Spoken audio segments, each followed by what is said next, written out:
Now, during the 7 days of retreat, Tara retreat, as we mentioned this morning, we have there are two kind of aspiration.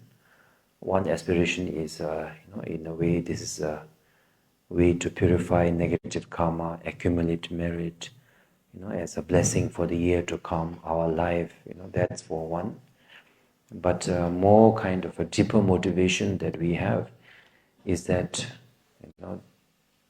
after the 7-day retreats are complete, then when you all go back home, you all have the confidence to do the Tara practice on your own as your as your lifetime practice. Maybe it is true that at your back home you may not be able to make a mandala, but I think you can have one simple statue of a Tara. You may not be able to make grand tormas, but that doesn't matter, because torma is something that is in the later tradition in the Himalaya. It is just started. It was started by the Himalayan masters in India. When the Indian masters, when they did the practices, Vajrayana practices, they had no torma made of pa. They used to offer fruits, especially I think maybe like a coconut was very popular. The torma, surrounded by other different kinds of fruits offering, and that was the torma. So so at your home you may not be able to make torma, but the fruits and can represent torma, and at least 7 bowl of water. And you may not not immediately know the tunes, but I think if you can know the process of how to do it by yourself, because as we mentioned earlier, if you just do it during the 7 day, then it will become something like a blessing and obstacle remover, but it won't really have a profound impact on our mind, transforming our mind and consequently transforming our life. So that's why today, the way that we will be teaching today, from today onwards, will be as if you are doing a Tara retreat at your own home. Then how are you supposed to, for example, you are supposed to begin with the breathing meditation, and then the analytical meditation, then the Tara meditation, then finally the Tara practices, then the calm abiding meditation. So that within 7 days, you will be able to go back and do a Tara practice, by yourself at your home. That is the goal of this practice, goal of this retreat. And one of the main reasons that we have this retreat is because the duty of a spiritual master, spiritual monastery, the reason why we build monastery, why we have event, is to benefit the sentient being. And there are many ways of benefiting sentient being, through doctor, through medicine, through the giving clothes, through many things. But the way the spiritual path have chosen is to help find a way to show a path to every sentient being to transform their mind. Because when the mind is not transformed, when the mind is overwhelmed with the anger, desire, frustration, disappointment, it doesn't matter sometimes how much you have, how wonderful, luxurious life you have, who you are with, where you are with, what you are eating, doesn't matter. If the mind is, very disturbed, very depressed, very down, it doesn't matter. Even if you are staying in the most luxurious life, you will be, mentally you will be in hell.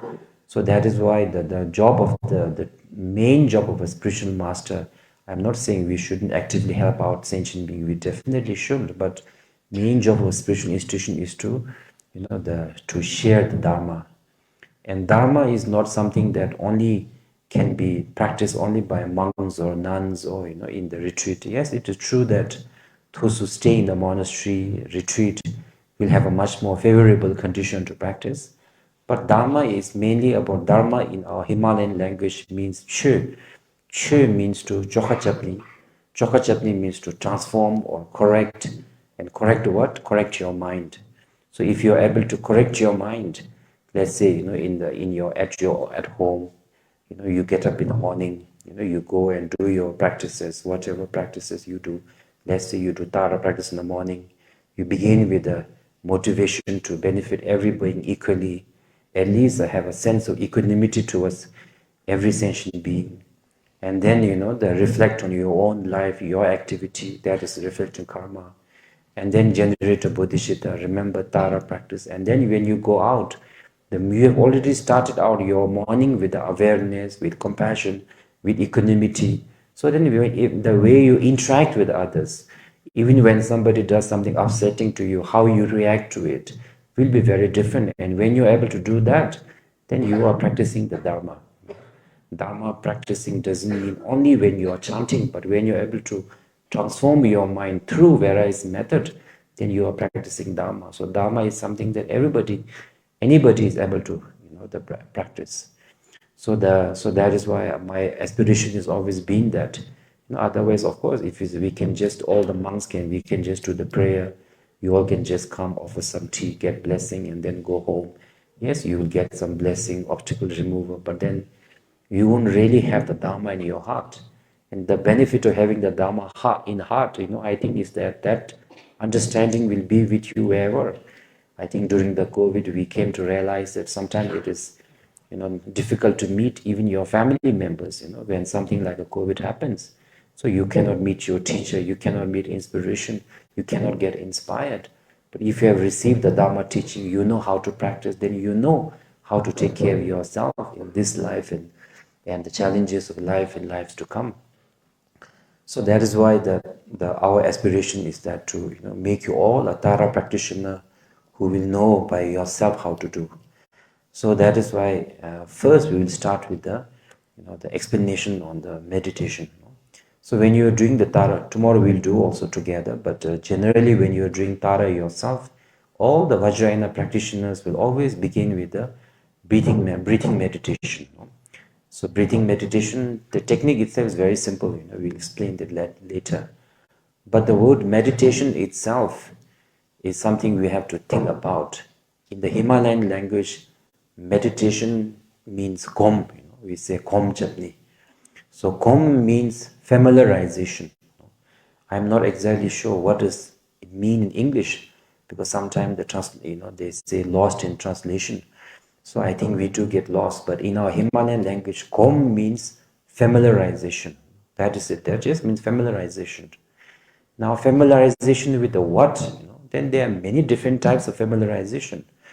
For example, there's a walking meditation, there's a breathing meditation, means you are familiarizing yourself mainly with the concentration meditation. So meditation also, there are different types of meditation. So through the Tara practice, I think we'll go through 3 types of meditation basically. The first meditation is a concentration meditation. Second meditation is analytical meditation. Third meditation is a calm and abiding meditation.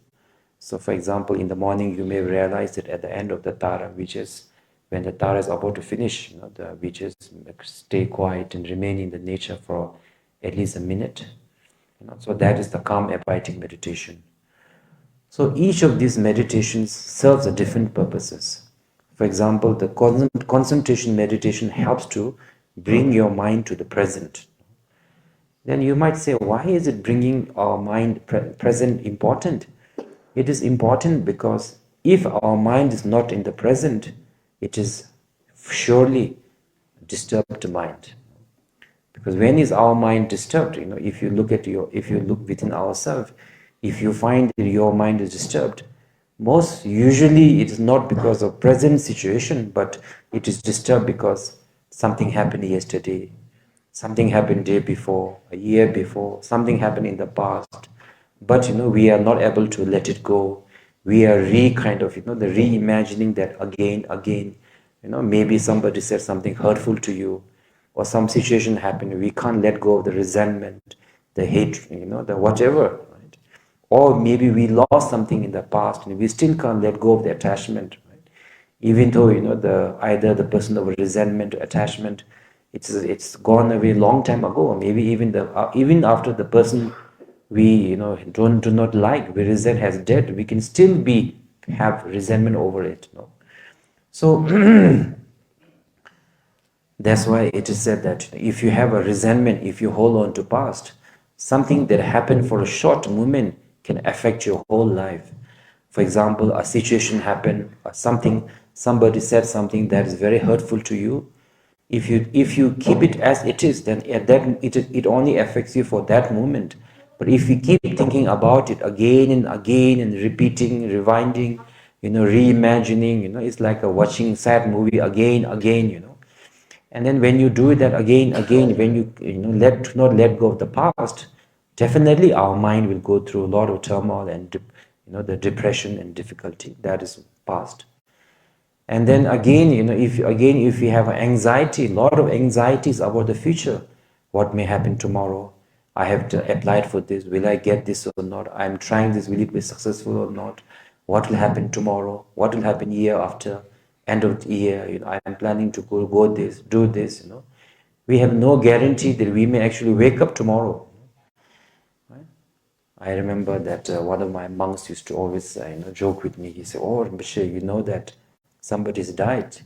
He died very strangely." And I asked, "How?" He stopped breathing.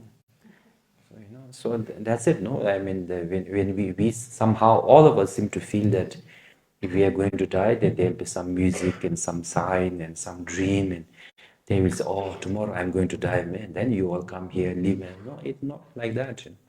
You just, sometimes you sleep, then you cannot get up, or you breathe out and you can't breathe in. That's it. But we have so much anxiety that we have imagined. We have planned for, like, as if we are hundreds of years into future. I think we have already imagined. We have so much of the expectation. Of course, I'm not saying we human beings shouldn't have some expectation. That's natural. But when the future expectation overwhelms us, it paralyzes our present. When we are too caught up with the past, what happened in the past? Anyway, past is past. That's why it is called past. There's nothing you can do about it. But when you're too over-consumed with it, it destroys your present. What happened yesterday, day before, if it's still paining today, when situation is something that is past, that means still affecting your present. And fear of tomorrow, what may happen, what may be disturbing our mind so much that it's affecting our present, then it is causing disturbance. So now, in order to, whatever methods they are walking meditation, right? They are breathing meditation. There are other meditations where you, for example, you just look at you keep a black stone in front of you. You just look at the stone. You don't think about past, what happened yesterday. You don't think of what you're going to do evening or tomorrow, what you're going to happen. You just keep your mind focused on the black stone. Black because the white usually hurts our eye if you look at it for too long. So there's one meditation where you just keep your mind focused on the black stone. So by keeping your mind focused on that, just that, you will feel a great sense of relaxation and a peace. Why? Because when you are focused on that stone, your mind is naturally it is forced to be in the present moment. So when you are in the present moment, the relaxation will naturally come, especially relaxation from hope and fear, hope and the expectation and disappointment. Fear of expectation and disappointment. You are relaxed from these two, hope and fear, basically. So when you are so any meditation that keeps your mind the present there, I think they call it shamatha meditation also. Walking meditation is when you're walking, you just keep your mind focused on when your feet touches the ground, how does it feel, how is your body at this moment. All of these, basically, whatever brings your mind to the focus at the present is a meditation of a concentration meditation. In our Chökye, we call it Shine. Shi means the foundation of, Ne means to keep your mind in one place. Saguchi now Shine is also called Sechik, means, one-pointed, because you're one-pointedly focused on this method or this whatever. So this meditation is usually done at the beginning of the practice, before we do the practice. Why? Because if our mind itself is disturbed by what happened in the past, what may happen in the future, even though you are doing the practices, you are doing the chanting, you are doing the prostration, our mind will be disturbed, our mind will be haywire. So if the mind is haywire, how can there be transformation in our mind? How can our mind change? Because what we are really trying to work is our mind. Even the physical prostration and chanting is a method to transform our mind. If the mind is haywire, that is why first thing to do when you are doing the practices is to bring your mind to the present. That's why the breathing meditation, that comes about. So so each meditation has a different result. So if you do the concentration meditation, the result will be a relaxation and a sense of focus will be result. Right? So nowadays, I think many of the in the worldwide meditation is very popular. But usually, I find that meditation usually focuses mainly on the concentration meditation. Especially the shamatha develops the concentration. So concentration meditation gives you peace, gives you calm, makes you feel relaxed. Yes, that is very good. But beyond that, it doesn't go. It just gives you meditation. Gives you give you a relaxation, and then that's it. It doesn't go much deeper than that. Then the second step of meditation is called the analytical meditation. So analytical meditation means, for example, we'll be talking about appreciation meditation, impermanence, karma, samsara, or even when you're, all of these, when you're analyzing things. Basically, analytical meditation is like looking at a mirror. You are looking, but what you are looking is not towards other people, but at your own reflection, your own mind. So Dharma, spiritual teaching says so and so, that everything is changing every moment. Everything is impermanent and changing. That contentment is the key to happiness. Satisfaction is the key to happiness. There is no happiness other than contentment. So when you are thinking about this and then analyzing whether it's true or not, you are kind of looking within yourself and reflecting. There is a mental movement in there. It's not like concentration meditation where you just focus it. So then that through the analyzing of your own emotions and the thoughts, the result will be some understanding will come. Someone will say, oh, I think it's like that. Now I've realized like that. For example, through analytical meditation, we say that if you see any object in front of you, like a flower or like a person, that your friend, that friend, flower being beautiful, someone being your, your enemy, some words being compliment, some words being criticism. These are all manifestation of your mind. Success is manifestation of your mind. Failure is a manifestation of your mind. For example, let's say that as a human being, we feel that, oh, I am a very failure as a human being because I don't have a good job, I don't have a nice car, I don't have a flat. Oh, I am such a failure as a person. Maybe we are feeling very, like a lonely and depressed and down.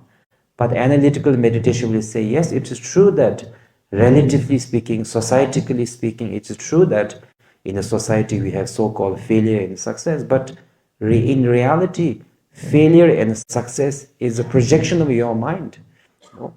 For example, you may be the most successful person in the world. You have billions of dollars and gold tons, etc. And tomorrow you meet a tiger, and you tell the tiger, I am a very successful person. Tiger will say, I don't care, I'll just eat you for lunch.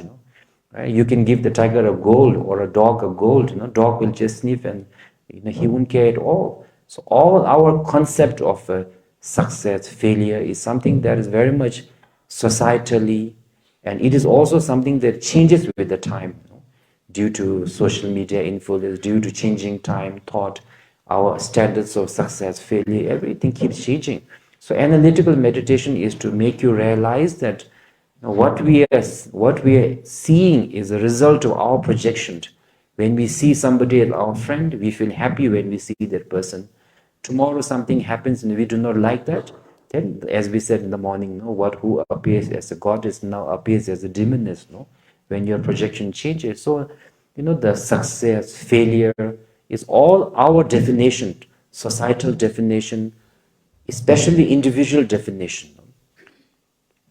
So the analytical meditation gives rise to the result is understanding will be there, but that understanding will be intellectual understanding, from the kind of the mind. So once you have an intellectual understanding, that reality of, my mind, emotions, the things we see, friend, happiness, sadness, success, all the phenomena is a projection, and the reality is something that's undefinable. That understanding has to come from the analytical meditation.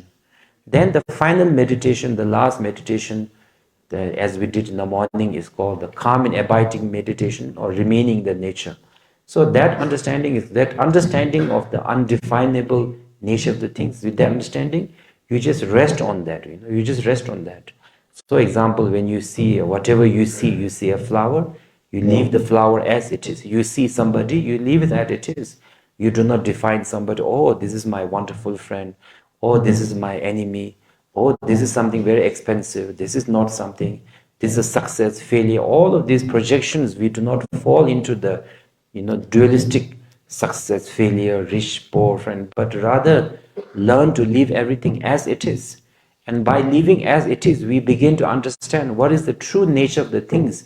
If we just live as it is, we know, we have experienced many things, but we don't really understand many things. For example, everybody, all of us have experienced happiness. We have all experienced pain.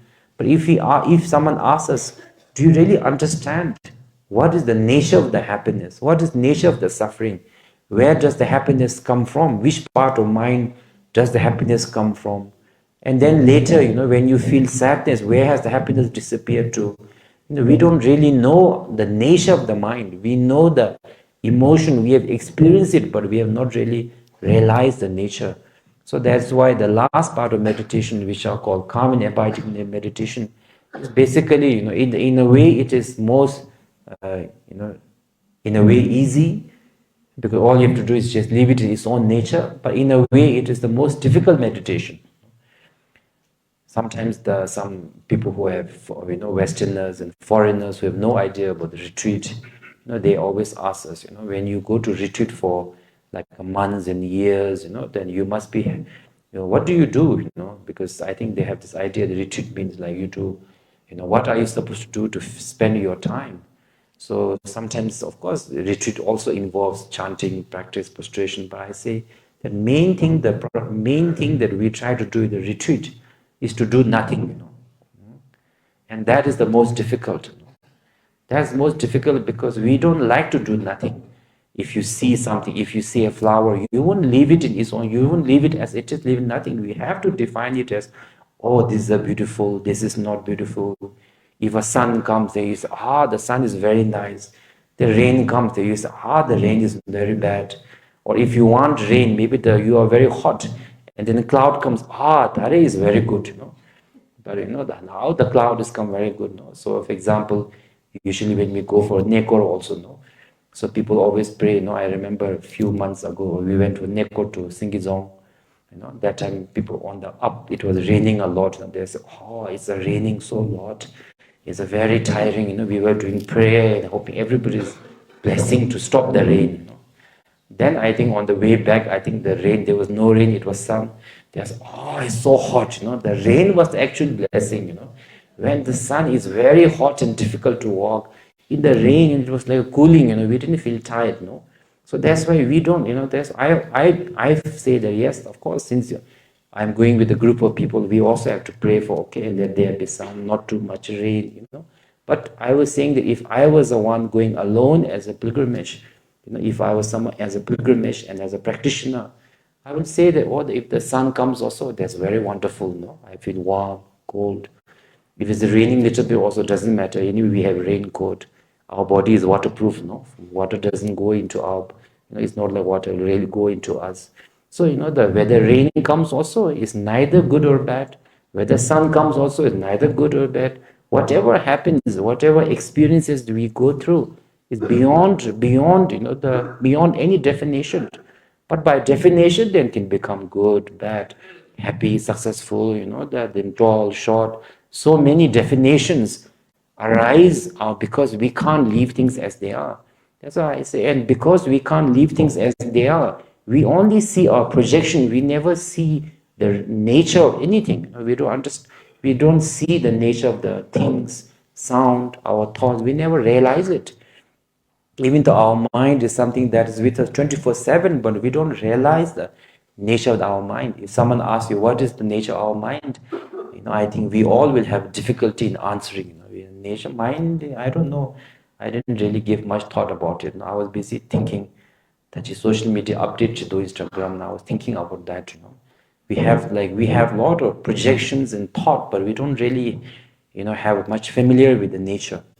nature. So that's why the retreat also, the deeper part of the retreat is mainly about leaving things as they are, doing nothing but with awareness, and then do nothing and see things, understand things as they are.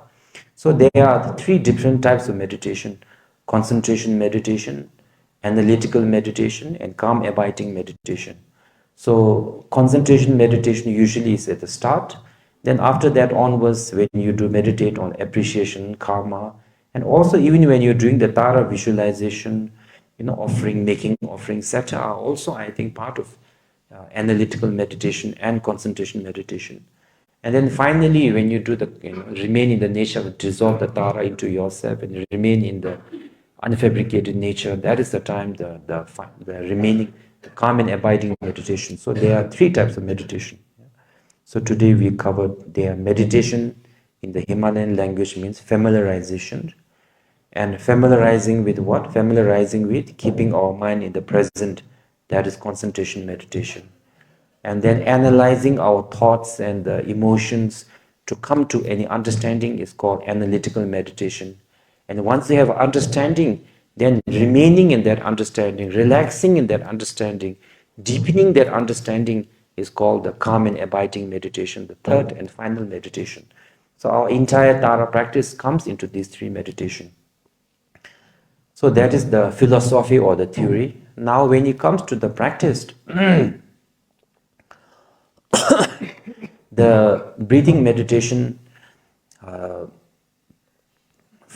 firstly there is the body posture and then the breathing style.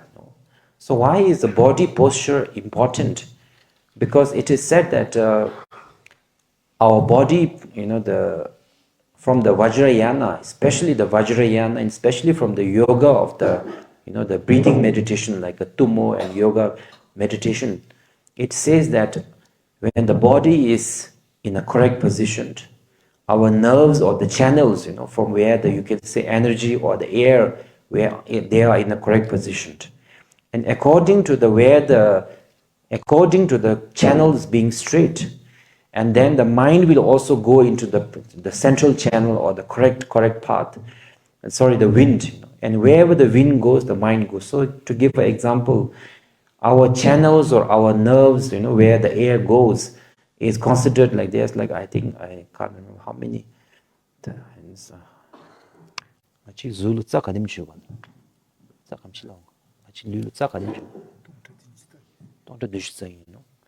I think we say that 72,000 we have different channels, the nerves. And in all of these channels, the air has to go. Oxygen, you can call it the modern term. In our Himalayan language, we say lung. So the channels are like the highway. And the air or the oxygen, lung, is called the horse or the car. And the mind is like the driver or the rider of the horse. So depending on where and the channels also, it is said that different channels, when the air goes different channel, it evokes different emotion. For example, the channels or the right, certain channels, when the air goes into these channels, anger arises. It creates a condition for anger. When it goes to the left, I think is a desire. But when we are able to, the air through the central channel, then the wisdom of non-duality, wisdom arises. So that is why through the breathing, if you have through the ability to do the breathing meditation, starting from the simple breathing to the deeper breathing meditations of the Tummo and Tsalung and yoga, and if you are able to do that, then your whole, the entire air goes into the oxygen goes into the wisdom channel, and then your 24 hour, there is only a wisdom thought rather than anger or afflictive emotions. And that's how they say that in the 3 years retreat, 3 months retreat, people get enlightened if you're able to constantly direct the air into the wisdom channel. So anyway, today we are not doing such elaborate yoga breathing practices, but just to give you, the kind of the importance of breathing in the Vajrayana practice. So the actually, when you are doing the calm abiding meditation, also you will come to realize that when there is a movement of air, like when you breathe in, breathe out, somehow or other, the thought seems to be arising, and when the breathing is just there, the thought also seems to ceases arising, and ceasing of the thought seems to coincide with the breathing. This is something I think you will experience, as you, kind of practice from later on. So for today, for our present right now, we just have to do some simple breathing meditation called Lungro Selwa. So so when you do this breathing meditation, the breathing out process, first is the first process where you breathe out all the air in your body, out, and then you breathe in very gently. It is so gentle that it's undefinable, so that's why it is called the maningilung, or gender neutral. Gender neutral, if you directly translate from Himalayan, it's called maningilung. Maning means, the gender neutral, or transgender, I don't know. So gender neutral, which means very subtle breathing. You breathe in very subtly and slowly with the focusing on the breath. And when the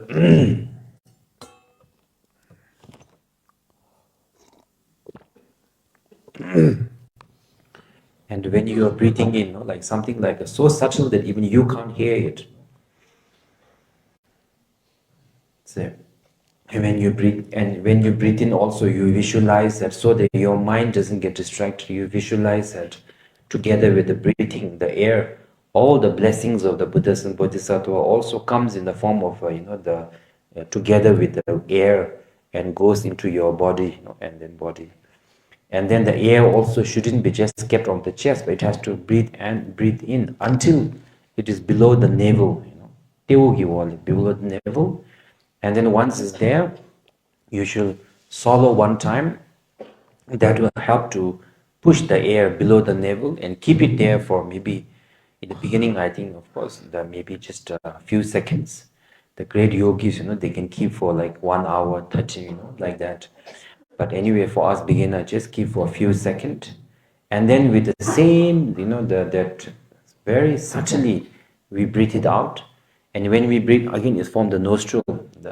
And when we breathe out, the breathing in and out from the nostril. When we breathe out, we visualize that all our negative emotions, sadnesses, difficulty, obstacles comes out in the form of a black smoke, from our nostril, and leaves and dissolves into the elements, dissolve into the earth. That is the first breathing, very subtly. And then the second breathing is called the female air, which means that it is a little bit more pronounced, a little bit more stronger. So the female air, or the molung, again you breathe in, but a little bit more stronger. Breathing in and out should be very slow, gentle, and the slow and gentle. So breathing in, then again keep it below the navel for a few seconds, and then again you breathe out. Again the visualization is the same. When we breathe in, the blessing. When you breathe out, the negative emotions. And then the third one is called the polung, or the male wind. So that one you have to do it, a bit more, strongly, deeply, I would say, something like.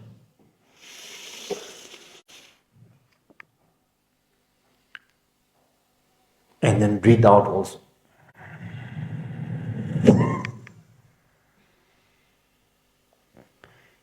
And if you know, you will know that you are doing correctly. You will know you are breathing in correctly if your chest is not, If your chest is being like bloated and the thing uncomfortable and your the nerves are coming out and you're feeling that means you're holding it in the chest. So the correct way to hold the air is in the belly, below the navel. And then when you're exhaling, especially the exhaling, all exhaling should be in such a way that there's no air left in your body. So when you exhale, the belly should go inside.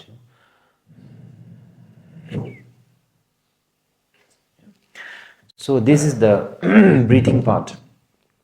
Now, body postures are also important, as I mentioned earlier.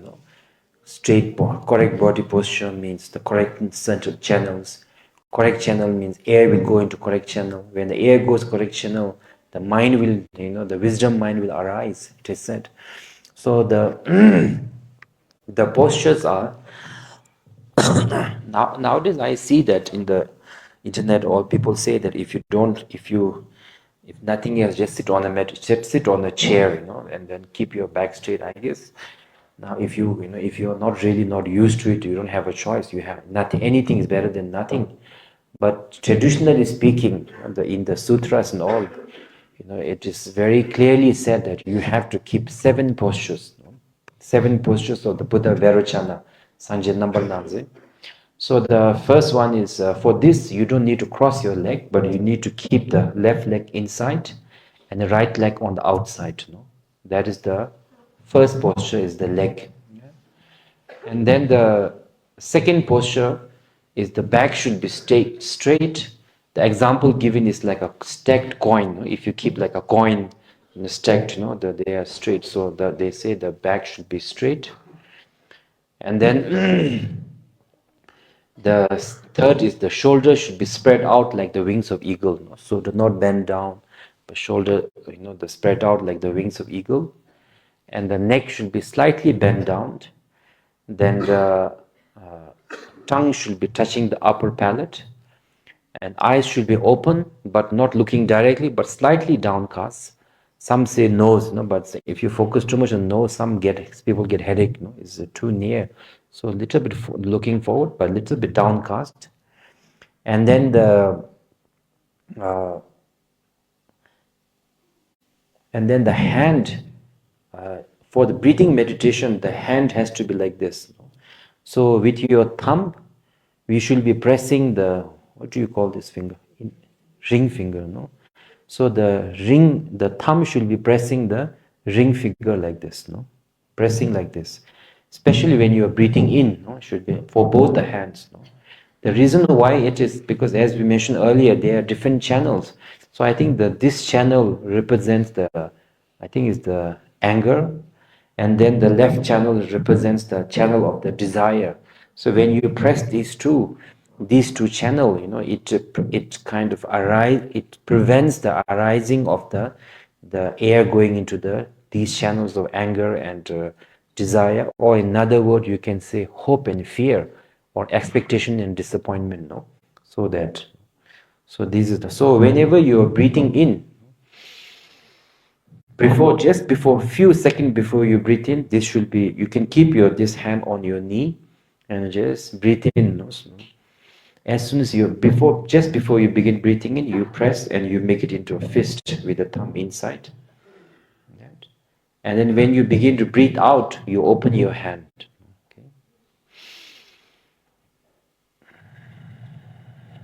Okay? So when you are when we do in a group, we just do it 3 times. But when you are beginner to meditation, I think if you can do it, instead of just 3, subtle, the non-gender, female, if you can do about 9 times, 3 times 3, it will be very beneficial. You can do it more also. Some people, they like to do the shamatha meditation for a long time. So if you do it also longer, it is, it's beneficial. But one thing is for sure, that if you do this correctly, after you finish this meditation, at that particular moment, all afflicted emotions, anger, desire, for a certain period of time, it will definitely be suppressed. I think that you can After we finish the meditation, you can analyze your own mind, to see. Yeah. So we will start the breathing meditation today. Okay. Every morning we'll do it one time before the teaching session starts. So first, let's focus on the posture. Uh, Legs with the left leg inside and right leg. You can right leg little bit extended outward. Almost like Chizindrama's legs, but not that much. It's extended. And then back straight, okay, like a stack of coin. Then shoulders spread out like the wings of eagle. Neck slightly bent down, eyes opened but downwards. And then the mouth with the tongue touching the upper part of the mouth. And then handy on your knees with your thumbs, the pressing down on the ring finger, is it? Ring finger. Yeah. Okay. So first first exhalation. So it's also called lung ro sel, means lung means air, ro means the dead body, which means that, for example, usually we do is beginning, which means all the stale air or dead air in our body is expelled. And then that's why also when you expel also you don't like just, and then immediately after expelling also you are supposed to keep for at least few seconds. If you can, then you have to keep for longer, but at least for three. Otherwise, the very same air you breathe exhaled, you will be stale air will be breathed inside, inhale inside. That's why you have to exhale, wait for a few seconds, and inhale. Okay?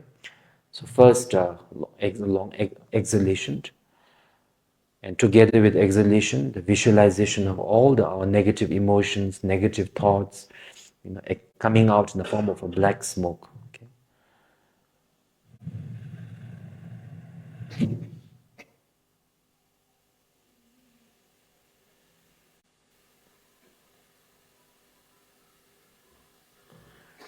And then make your hand into the fist with the pressing the nerve.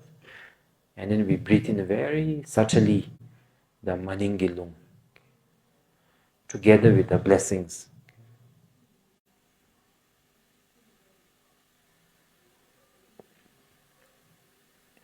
And with the one swallow of saliva, we push the air below the navel.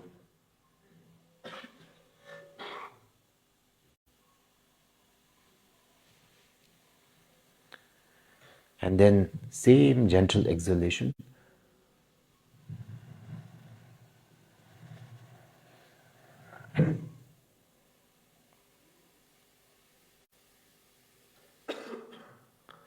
And then the little bit more deeper, stronger inhalation. Polum.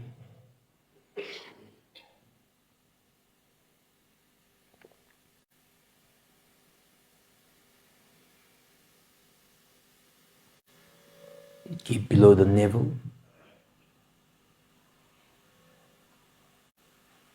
And then exhale.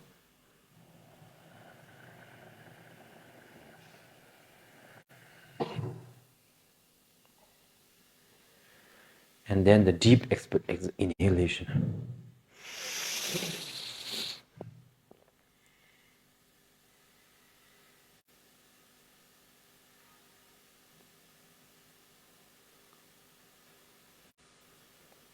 Exhale.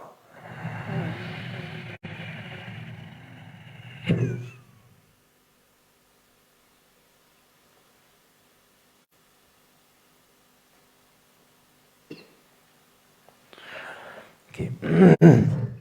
So today we did 3 times.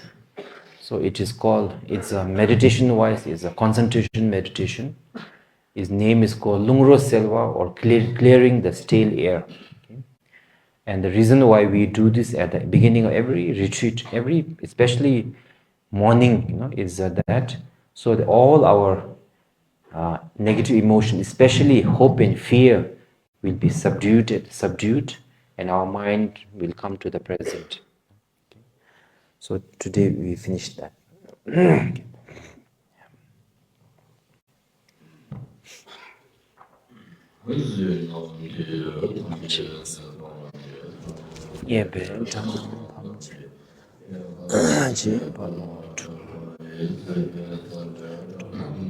说的多年，有道理，也我到这的这个就是。